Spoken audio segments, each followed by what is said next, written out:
یو دا یو کس راته ټلیفون کړی وی کور ته مې ټلیفون وکړو د ښځې سره مې خبرې کولې په دې ایمو باندې دا ګن چې راوتی نو په دې مو سره خبرې کولې د هغې ویښته لامده و وی ما ته یې تپوس وکړو چې دا ودې لامبل ګورې وی چې او ولې دې ولامبل وی موبایل یې سیته وکړو په کټ کې زما تره زوی پروت و د ده داسې مې ولامبل دا بس سوالونه ما ته داسې راشي ما ته چې په هغه ورځ زما معده د هغې سره خرابه شي حیران شم چې اوس زه دله جواب څه ورکړمه د ده به څه سوچ وي اوس د ده ژوند به څنګه تېرېږي اوس بلکل ورته حیران شم چې یو ښځه موبایل داسې راوګرځوي وي د ده د لاسه هغه په کټ کې پروت وي دا هم د موبایلو برکت دی څه برکت دی موبایلو دی دا رابطې ټولې په دې موبایلو جوړېږي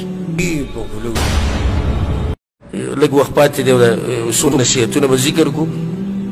په اختصار سره یو نصیحت ټولو ته دا دی چې هغه خپلوان دننه کور ته مه پرېږده چې هغه د ښځې په محارمو کې نه دي او ټوله جاښه د دې نه جوړېږي ژوندي مثالونه پرې ما ذکر کړو لږ ساعت مخکې کم کم تره د ورواره د ښځې سره زنا کړې ده رور د رور د ښځې سره زنا کړې دا محارم نه دي او کور کې دننه ناست دي ماما زوی او کاکا زوی او پلانې او علانې دا کور ته دننه نشي راتلی دننه یې مه پرېږده کور ته او که رالو نو ورته ووایه وروره که زما سره همکاري نو کوم ځای کې به کښېنو بهر بیټک کې به کښېنو چای به وڅښو ګپ شپ وکړو دی خفه شي چې خفه شو پوه شه چې د تا سره نه میلاودو کور ته دننه تو ځکه که د تا سره میلاودو راغلی خو ته خو سره میلاو شو مخکې ته دی خفګان د څه شي کوي دی خفګان د څه شي کوي اوس یو سړی راشي لکه پردي ملګري چې او ستا خواله درشي ورته وټکي تا سره کوم ځای کښېني بیټک کې کښېني خفه کېږي په دې نه خفه کېږي دغه د تره زوی هم دقه د ده په شان دی خو دی ولې خفه کېږي بیا د تره زوی د دې ملګري په شان دی تا چې بهر کښېنولی و په بیټک کې او د ماما زوی او بل او بل شریعت کې ټول خیر او خیر دی ګورې کله چې موږ د شرعي پرده په کور کې نافظه کړه که نه نو ته بیا ګوره کور کې به ښه امن او اماني هېڅ مشکل به نه دغه شان یو نصیحت هغه ملګرو ته دا دی چې کور کې د چا سره موبایل نو وخت په وخت هغه ګوره چې دې کې څه دي وخت په وخت هغه ګوره چې دې کې څه دي واړه واړه به یو جیب نه به دغه شی راوباسي په دې کې د جنکو سره رابطې هلکانو سره رابطې د جنکو په دې کې د زینا فلمونه په دې کې تصویره هر څه پکې دننه پراته دي هر څه پکې دننه شته موږ ته خبر یو ما ته پته ده چې دا موبایل په دې کې څومره ګن پروت وي او څومره په اسانۍ راوړي د دې هر څه ما ته پته ده ځکه تاسو ته سخته تنبیه در کوم ګورې چې کور کې زنانه لکه د غټ موبایل اغوستی وي نو وخت په وخت ګوره موبایل ګوره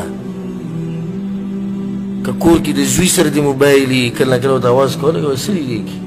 اچانک څنګه اچانک دا ته ورته مازدیګر ووایي شپې به رجوال ګورم ګوره شپې له باد صفا کړی اچانک یې لکه خو راشه راشه دا موبایل وباسي څه دي اچانک دې کې څه دي کولاو که ماته دا کوډونه به د څه شي ته لګولي کوډ سره لګوي ستا د کوډ سره څه کار دی ته څه له کوډ لګوې په کور کې دننه ښځې ته ووایه ته ولې کوډ لګوې په کور کې دننه او پلانې تا ولې کوډ لګولی په کور کې د کوډ ته څه ضرورت دی تا لګولی څه ضرورت دی چې ستا په دې کې خاص ملفات دي ښه صفا خبره کوه دې موبایلو تباهي کړی تباهي عزتمن مسلمانان او پښتانه په شرمونو شرمولي دي ګورئ ما ته یو کس ټلیفون کړی و او بعض واقعي زما په دې خوله نه راځي خو ذکر یې کوم لکه دغه دوه چې مې ذکر کړ یو دا یو کس راته ټلیفون کړی وی کور ته مې ټلیفون وکړو د ښځې سره مې خبرې کولې په دې ایمو باندې دا ګن چې راوتی نو په دې مو سره خبرې کولې د هغې ویښته لامده و وی ما ته یې تپوس وکړو چې دا ودې لامبل ګورې وی چې او ولې دې ولامبل وی موبایل یې سیته وکړو په کټ کې زما تره زوی پروت و د ده داسې مې ولامبل دا بس سوالونه ما ته داسې راشي ما ته چې په هغه ورځ زما معده د هغې سره خرابه شي حیران شم چې اوس زه دله جواب څه ورکړمه د ده به څه سوچي اوس د ده ژوند به څنګه تېرېږي اوس بلکل ورته حیران شم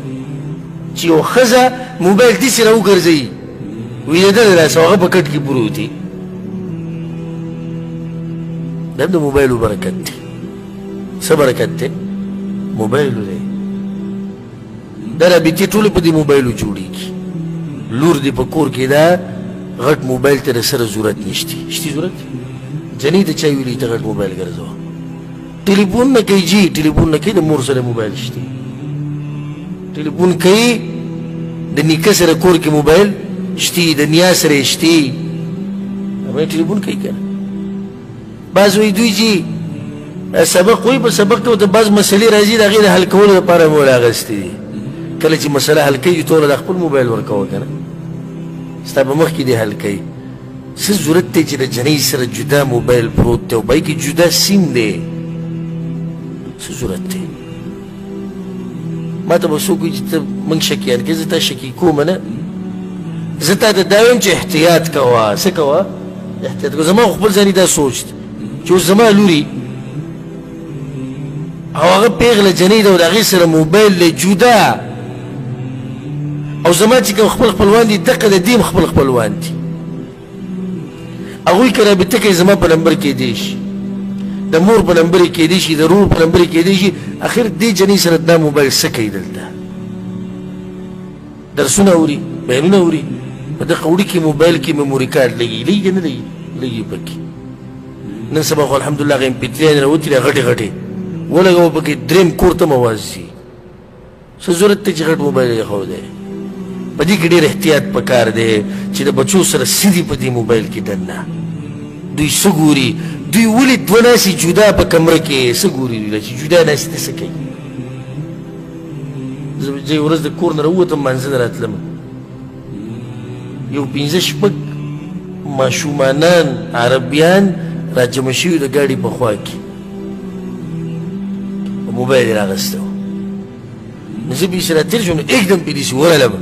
چې ورغلمه والله بالله ثم تالله